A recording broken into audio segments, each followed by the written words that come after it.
But we did want to start with a story that continues to dominate the news front here in New York, and that's the Pete Alonso situation. So it looks like the Mets are essentially done with Alonso. And the word is that the last offer they made was 3 years at $68 million or $70 million. Now, I am a big proponent that they should dig in and offer him what they think he's worth.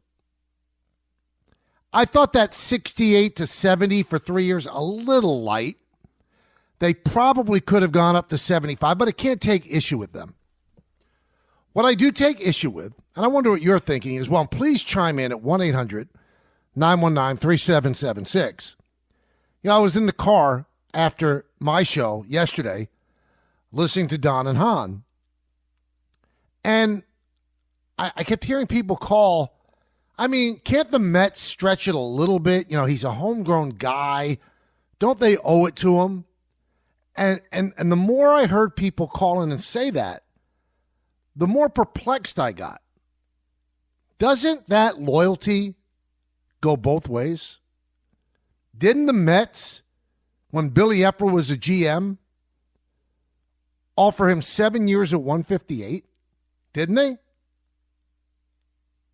Why couldn't he have stretched it? If he loved the Mets so much, and I think he does, why couldn't he stretch it? Now, I know what your answer is going to be. You're more than welcome to answer this, but I'll rebut it. Well, it's a business. This is how he earns his money. It's a business for the Mets, too. And what I think is happening with Met fans is that they know their owner is fabulously rich. At last count, $20 to $22 billion personal wealth. Outstanding.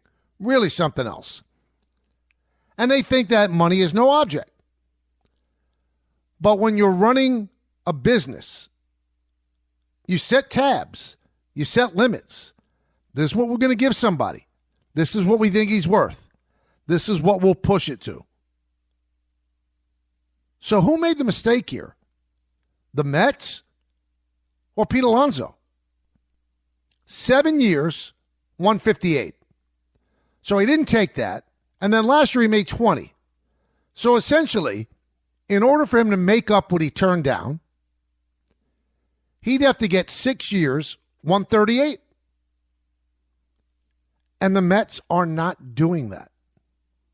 Now, if the Blue Jays want to do it, God bless them. And you know why the Blue Jays might do it? And you know why Scott Boras usually succeeds in these endeavors? There's always a team. And there's always an owner that's desperate. The Blue Jays are desperate. They can't get anybody to take their money. Anybody. Corbin Burns, no. Couldn't do it. Soto, no. Wouldn't do it. And I've heard from very connected people that the Blue Jays were willing to pay anything to get Soto. They were willing to top the Mets offer. Players would prefer not to play where they have to cross customs every single road trip. I know that sounds like so insignificant for the average person. So what, going through customs? It's a pain. It's a pain. And when you have to do it every single road trip, in and out, it's a lot. It adds hours upon hours each time to your trip. And then there's the difference in the money. Toronto's a great city. I love Toronto. It's one of my favorite cities, very cosmopolitan. It's like America with a European feel to it, if that makes sense. It's terrific. It's clean. It's bustling. The stadium is great. They poured $400 million into that stadium. And no one wants to play there. So maybe that is the play for Pete Alonso. Maybe that's the play for Boras to get some of the money back. Maybe Toronto will give him $30 million a year. But I ask you this, and I ask anybody this, when they're represented by an agent. Is that going to make you the happiest, Pete? Don't you really want to play for the Mets? Don't you really want to break Strawberry's home run record? Don't you really want your number up on the facade out in left field? Don't you? What becomes of you when you play for Toronto? They have not won a playoff series in 9 years. 9 years. And that's your pivot. He is long going to rue the day he said, nah, I'm good, to 7 years, 158. Will he top the Mets 3 years, 68, 70 million? I think he will. I think he will. But at what price? But please don't tell me the Mets should stretch a little bit more for Pete Alonso. He didn't stretch a little bit less for the Mets. He didn't. And it's not like he's asking for 3 years, 75. He probably wants over $30 million. And he probably wants opt-outs after each of the first 2 years. Loyalty goes both ways, everybody. Really does. Goes both ways. So I'm not going to kill the Mets on this one. We'll talk to John Heyman at 1:30, see what info he has. But I will tell you this. On the flip side, if the Mets pivot is Jesse Winker, who has reportedly signed a $7.5 million one-year deal that could go up to $9 million. Nice player. Really good numbers with the Nationals. Really not great numbers with the Mets in the second half, but outstanding numbers in the postseason. If the Mets pivot is Winker, and then a combination thereof of moving Vientos to first, and maybe having Beatty try another time at third, or Mauricio or Acuna, I don't think that's enough. Have you really improved by getting Soto and taking away Alonso and not bringing in somebody big time? Now, I know everybody wants to give their kids a chance, and that's pretty much the working framework that David Stearns uses. Supplement with youth, bring up people through the minors, get a bargain here or there, make the big expenditure.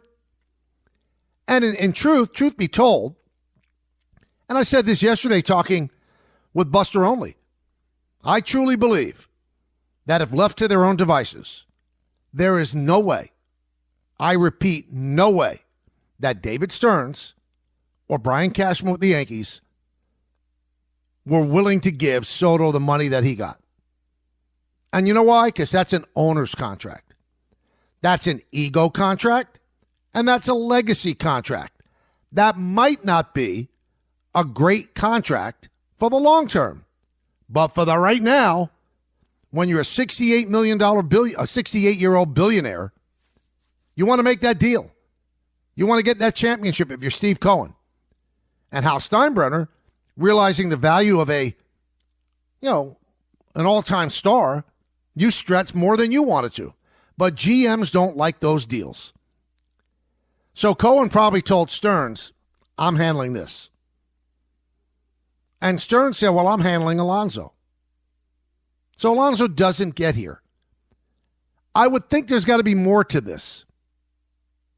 Now, the interesting thing that was brought up by Andy Martino, who was with us the other day, that if the Blue Jays actually sign Pete Alonso, when the Mets would enhance their chances of trading for Vlad Guerrero. And Guerrero said, well, not necessarily, because the word out of Toronto is that if Pete Alonso becomes a first baseman, Vlad Guerrero would shift to third, where he wants to play, where he started, where he's more comfortable. He switched to third because of a logjam. Or he switched to first because of a logjam. He switched away from third because of that. He'd gladly go back. And you know what? Last year of his contract, I think third basemen make more money than first basemen. So he probably sees that too. One other thing. So Guerrero has been offered a contract of about $350 million by the Blue Jays and turned it down. And he has set the beginning of spring training in Dunedin for the Blue Jays as the deadline. Either signs a contract or he's going to become a free agent. And the word is that he's looking for $400 million. Now, he's not a perfect player, despite what you hear, and obviously he's the object of everybody's affection now. Not a perfect player. He's had bad years. He's had years where he's come into camp out of shape. Check out 2 years ago. Very pedestrian player. Last year, great player. But if the price of doing business on a Vlad Guerrero is, and this is a citizen of Toronto, a citizen of Canada. He's a Canadian citizen because he was born when his dad played for the Montreal Expos. Born in Canada. If that's the price of doing business, and you cannot get anybody else to take your money, and you know that this guy likes playing in Toronto, if the cost is over $400 million, why don't you just do it? You're getting a 26-year-old player. Guerrero is probably the one player that was the most affected by the Soto signing because his price went up. Not up to the stratosphere of Juan Soto, but it went up. So what are the Blue Jays doing? What games are they playing? If he makes an outrageous demand, and you know that when free agency happens, it might get accepted. Somebody might do it. Why don't you do it? You're the team that can't keep players. There's a homegrown Blue Jay, a Canadian citizen, who enjoys it there, wants to be there, and if it takes $400 million, you mean the Rogers family can't afford $400 million? They own all of cable in the entire country. They're nowhere near any of the tax thresholds. So what are we doing? None of it makes sense. And because of their unwillingness to spend $400 to $450 million on Guerrero, that might free up a lifeline for Boras to get Alonso the contract that no team in their right mind would give a 30-year-old first baseman. Who's limited. Not a great defender, clogs up the bases. He's a great home run hitter whose numbers have trended downward over the last couple of years. If he didn't hit that home run off of Devin Williams, all you Met fans that are screaming about you got to do anything to keep him, you would not be screaming that much. He had a really good postseason after a really bad season. But he looked lost in that series before the home run against Williams. It changed the trajectory, I believe, not of the Mets, to their credit, but of the fans' affection. Let's go to the phones.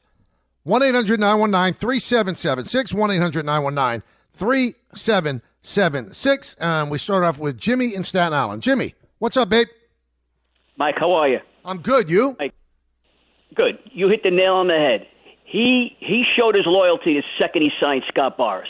That's when he showed his loyalty. So the Mets went out of their way 2 years ago to give him a decent deal. He thinks he's Aaron Judge. He's not. I'm sorry. And you're right. I don't know if the Mets are going to be better without him this year, but I ain't sticking myself with this guy for the next 4, 5, 6 years when he's going to decline like the way he's declining. I'll take the money they were going to give him.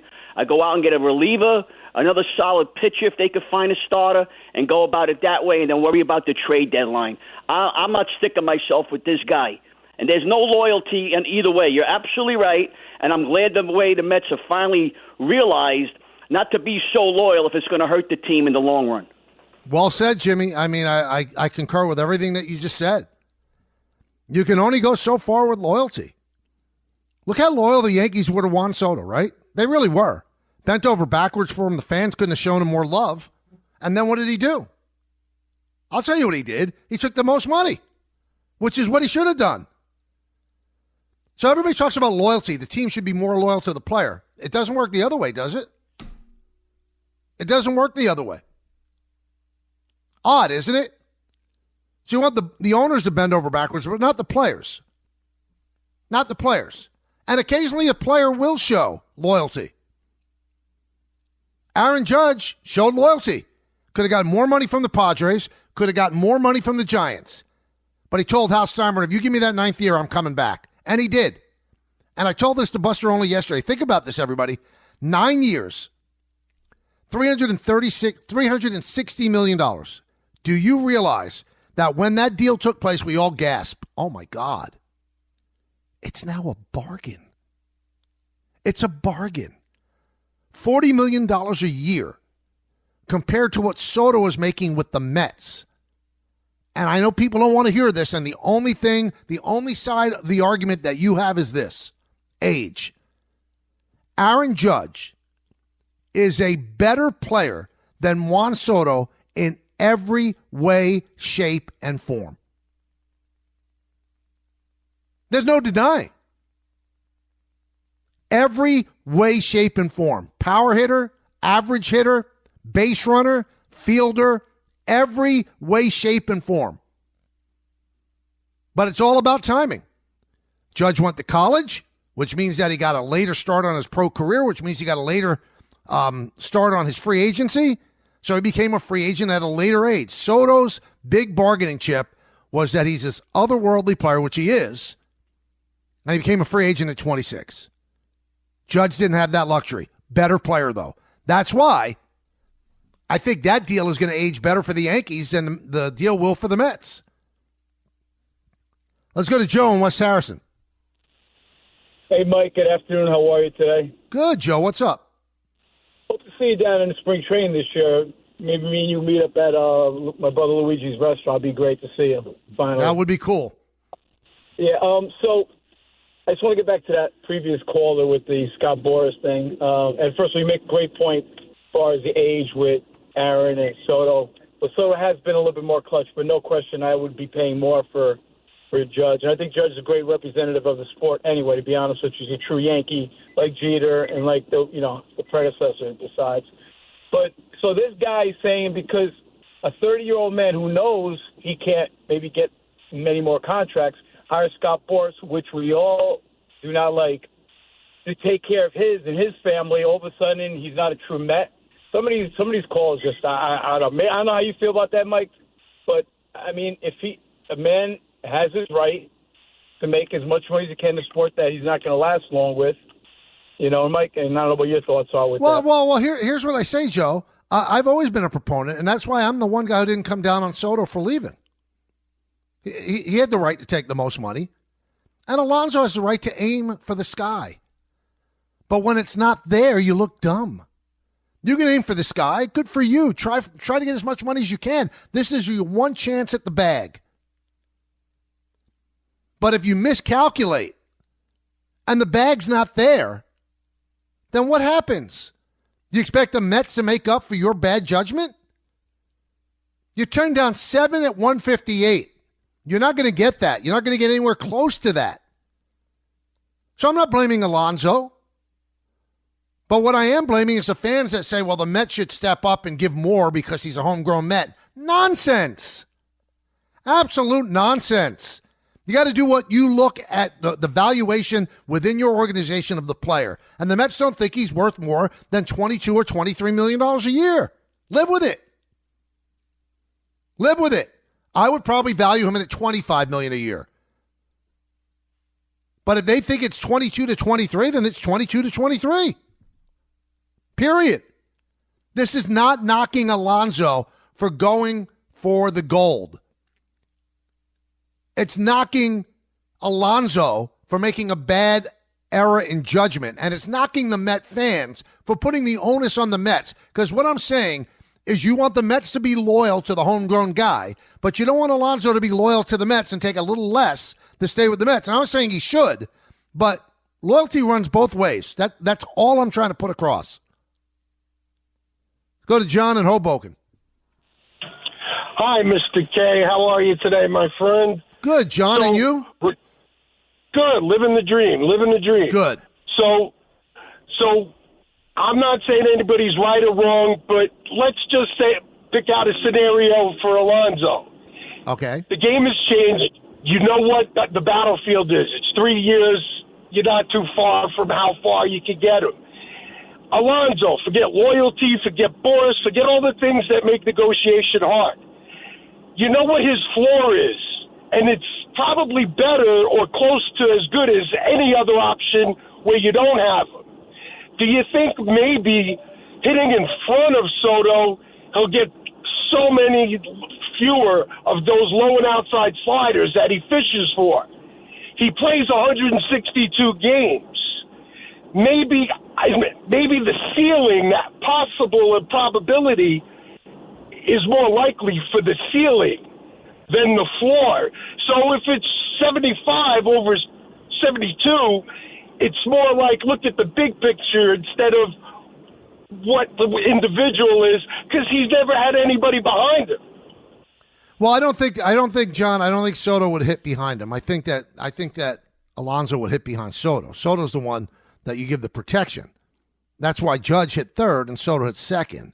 That's why Soto had as great a year as he did in terms of home runs. He never hit that many home runs because he got more pitches to hit because he had the great Aaron Judge behind him. Right now, the Met lineup doesn't give him that protection.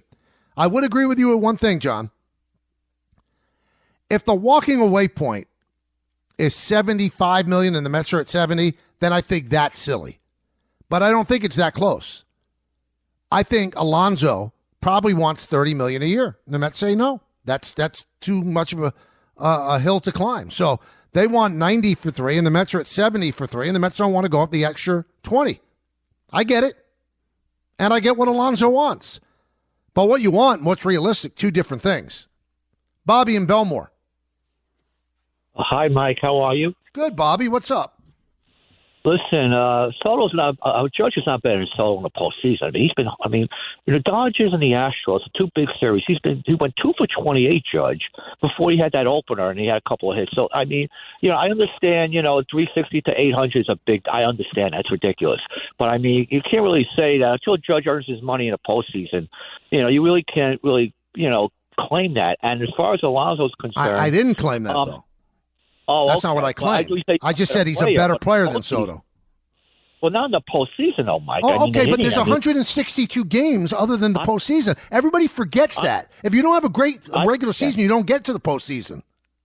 I know, but if he wants to become like a Yankee great, he's got to start producing in the postseason. You even know that. But let me get to Alonso. To me, when the Mets had that big winning streak, Alonso did in the clutch was doing nothing. Those 34 home runs are in the misnomer. He got wait a second, Bobby. So you're saying Judge's regular season doesn't count, but Alonso's does. Alonso was a beast in the postseason for the Mets. So what matters to you? Yeah, but as far as for the Mets concerned, paying him, he's not as good as. Bobby, you're not making sense. You're knocking Judge for not hitting in the postseason. Okay, fair. And you're saying like the 58 home runs during the regular season. So what? Like another caller said the other day. Okay, if that's your mindset, I think you're wrong, but cool. Now you're saying that Alonso's not clutch. He only had 34 home runs in the regular season, but you're conveniently forgetting that the home run off Williams changes the whole perspective on the season. If they get knocked out by Milwaukee, are we looking at that season as a great accomplishment? They didn't get to the NLCS without that home run. And then after that home run, he hit three more after that. So what is important to you? I think everything is important. But for those that dismiss Judge, because he hasn't well in the postseason, listen, I'm not trying to put lipstick on a pig here. Judge's home run against Cleveland and Clase was a humongous home run. And then in the fifth game, the elimination game, you can't get over the fact that he dropped the ball in center field. That happens. It probably never happened again in his career. He also had 2 walks, a double, and a home run. So everybody has to take a deep breath. I would take Judge 100 years out of 100 years. And I take my chances with him one day having a great postseason, just like Alex Rodriguez. Alex Rodriguez was dreadful after Game 3 of 2004. From that point until 2009, he was about as bad a postseason player as you ever have. And in 2009, single-handedly carried the Yankees to a world championship. So you all want to get down on Judge. That seems to be the new de rigueur thing. Good. Have your fun. I'll take him every day, the player that he is, the leader he is, the representative that he is. And you're looking at the overall numbers, and you're not looking at important happenstances that happen in that postseason. The Clase home run and the 2 hits and the elimination game. Please stop. You're acting like he's the worst player of all time. You're being moronic.